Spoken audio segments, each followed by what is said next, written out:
Mei Mosi ni siku ya wafanyakazi duniani inayoadhimishwa kila mwaka ili kutambua mchango wa wafanyakazi katika maendeleo ya taifa na kuzungumzia haki na changamoto zao kazini. Katika maadhimisho hayo, Mheshimiwa Rais wa Zanzibar alitembelea mabanda ya maonesho ya biashara na kupokea maandamano ya wafanyakazi yaliyoonyesha umoja na ari katika utekelezaji wa majukumu yao. Baada ya maandamano hayo, Katibu Mkuu wa Shirikisho la Vyama vya Wafanyakazi Zanzibar, Hamisi Mwinyi Mohamed, alisoma risala ya wafanyakazi. Kumekuwa na malalamiko kwamba inapoongezwa mishahara ya serikali, wenzetu wa sekta binafsi huwa wanasahauliwa na wakati mazingira yao na yetu ni sawa.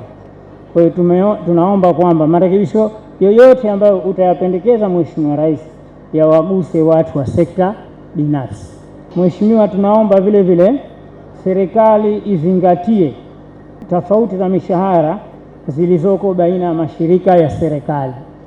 Jambo hili limeleta matatizo makubwa kwamba malipo ya mishahara yanategemea cheo cha shirika. Kwa hiyo tunaomba serikali liangalie upya, busara zipo kufupisha tofauti hizo ambazo zinawafanya wafanyakazi wapende kwenda kufanya shirika moja, shirika jingine hawataki. Swali jingine Mheshimiwa Rais ni kuangalia upya suala la tofauti ya posho, zinaitwa posho za kutunza siri zilizoko katika wizara za serikali.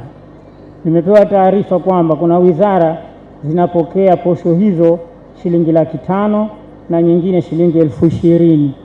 Swali jingine tunalokuomba Mheshimiwa Rais ni kuangalia wafanyakazi wanaofanya kazi katika vijijini na maeneo yasiyofikika, na hasa katika suala la kuongezewa posho kidogo au mzunguko ambao unasababisha huduma zisiwe bora katika maeneo ya vijiji na visiwani. Na swala jingine linalokwaza ni lile wafanyakazi kupelekwa huko na baada ya muda wakahamishiwa mijini au wakahamishiwa visiwa vikubwa. Wale waliobakia kule wakaendelea kuwa na changamoto ile ile wakati kila siku serikali inaajiri upya. Naye Waziri wa Kazi Mheshimiwa Sharifu Ali Sharifu alisema wizara itaendelea kusimamia haki na maslahi ya wafanyakazi ili kuhakikisha ustawi na usalama wao katika sehemu zao za kazi. Kulikuwa na changamoto 25 ambazo tumeziletewa. Changamoto 24 zote zimepatiwa ufumbuzi. Zimebakia changamoto 4. Najua kuna kitandawili hapa, si kama kitateguliwa au hapana, lakini sisi tuko tayari katika hali yote kuhakikisha kwamba wafanyakazi hawa stahiki zao, haki zao, matatizo yao tunaweza kuyatatua pamoja na yale maelekezo unayotupa. Akikabidhi zawadi kwa wafanyakazi bora na kuhutubia katika hafla hiyo, Rais Dr. Hussein Ali Mwinyi amesema serikali itaendelea kuboresha haki na maslahi ya wafanyakazi ikiwemo kuongeza kiwango cha mshahara ili kuendana na hali ya maisha pamoja na kuahidi kutoa ajira mpya kwa wananchi. Naomba nianze kwa kumshukuru Mwenyezi Mungu mtukufu mwingi wa rehema kwa kutujalia uhai na afya njema na kwa kutuwezesha kuhudhuria katika maadhimisho ya siku ya wafanyakazi duniani kwa mwaka huu wa 2026. Aidha, naishukuru Jumuiya ya Waajiri Zanzibar hususan Zanema kwa mchango wao mkubwa katika kuimarisha uhusiano mwema kazini na kuchochea mazingira bora ya kazi na uzalishaji hapa nchini. Vile vile napenda kulishukuru Shirika la Kazi Duniani ILO kwa kuendelea kushirikiana na Zanzibar katika utekelezaji wa programu mbalimbali za maendeleo ya kazi za staha, hifadhi ya jamii na kuimarisha utekelezaji wa sheria za kazi. Ahadi yangu kwenu ni kuwa serikali itaendelea kuweka mazingira bora na rafiki ya kazi pamoja na kuimarisha stahili za wafanyakazi kwa lengo la kukuza uwajibikaji na kuongeza ufanisi katika utekelezaji wa majukumu yenu. Nina furaha kuwajulisha kwamba tathmini ya kuhakikisha kuwa maslahi ya watumishi yanaendana na hali halisi ya uchumi na mahitaji ya wananchi imekamilika.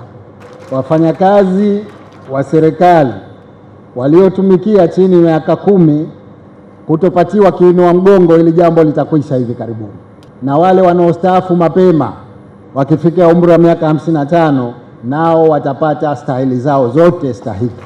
Napenda kutumia fursa hii kuwaarifu kwamba serikali imeamua kuongeza kima cha chini cha mishahara kutoka shilingi 300,000 hadi shilingi 500,000. Ni jukumu la kila mfanyakazi kuendelea kufanya kazi kwa bidii, uadilifu na mshikamano ili kuchangia maendeleo ya taifa na kuboresha ustawi wa jamii kwa ujumla. Amina Omar, Al-Fatah TV Online. Kutokana na thamani na kujali taarifa kutoka sehemu mbalimbali, Al-Fatah TV Online inaomba ushirikiano wako mtazamaji, kutoka popote ulipo, kutupa taarifa za matukio mbalimbali ili tuyafanyie kazi na kuyarusha hewani, kama vile taarifa, habari, mikasa au matukio. Si hayo tu, pia unaweza kutupa taarifa kuhusu watu wanaokabiliwa na matatizo mbalimbali ya kimaisha ili tuyafanyie kazi kupitia jumuiya yetu ya kutoa misaada muhimu ya kijamii, Al-Fatah Charitable Association Zanzibar.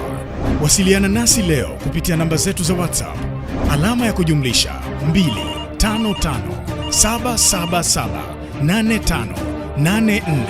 25577785490. Wasilisha kwetu leo, tuifikishe kwa jamii leo.